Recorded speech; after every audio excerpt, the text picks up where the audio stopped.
వివాహాల వరకు వస్తే గనక ఈ సంవత్సరం వృశ్చిక రాశి వారికి అవ్వని వాళ్ళకు కూడా ఖచ్చితంగా వివాహం అయ్యే యోగ్యత ఉంది. మీనరాశి వారికి కూడా పెళ్ళిళ్ళు అవుతాయి. మకరం అయితే చెప్పక్కర్లేదు, ఇంకా ముందునే చాలా అనుకోని జాక్పాట్లో మంచి మంచి సంబంధాలు వచ్చి ఆడకి మగకి కూడా కుదురుతాయి. కన్యా రాశి వారికి, అలాగే వృషభ రాశి వారికి, మేషానికి పెళ్ళిళ్ళు అవుతాయి. గృహాలు కూడా నిర్మించుకుంటారు.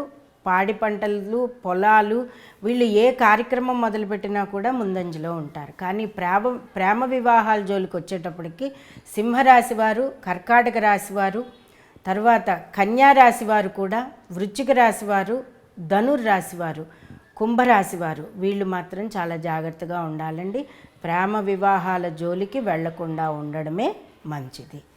ఇలా మనం అసలు జ్యోతిష్ శాస్త్రంలో ఈ పంచాంగ శ్రవణం చెప్పుకోవడం మొదలు పెడితే గనక ఇది చాలా సమయం పడుతుంది.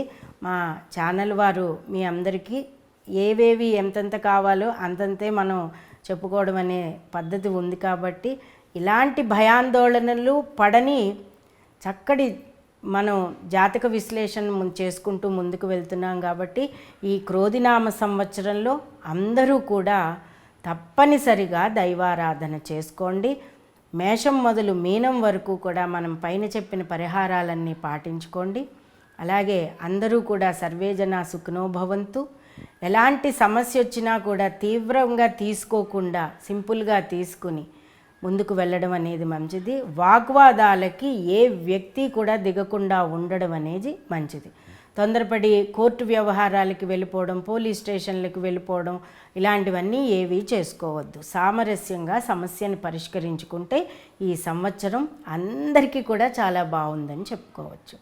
ఇక పరిపాలకులు ఎల్లవేళలా మనకి మంచి పరిపాలన అందించడానికి, సమాజ శ్రేయస్సుకి, భారతదేశం అన్ని విధాల ఇంకా ముందంజలో ఉండడానికి, సర్వజనులు అన్ని వర్ణాల వారు కూడా అందరూ కూడా శాంతిగా ఉండడానికి, కలియుగ ప్రత్యక్ష దైవం అన్నట్టు ఆ వెంకటేశ్వర స్వామి అనుగ్రహం ఎల్లవేళలా మీ అందరికీ, విశ్వానికి, మన వాళ్ళందరికీ కూడా ఉండాలని, అలాగే మా ఛానల్ వారు కూడా మరింత అభివృద్ధిలోకి రావాలని కోరుకుంటూ మీ దశకలక్ష్మి కామేశ్వరి.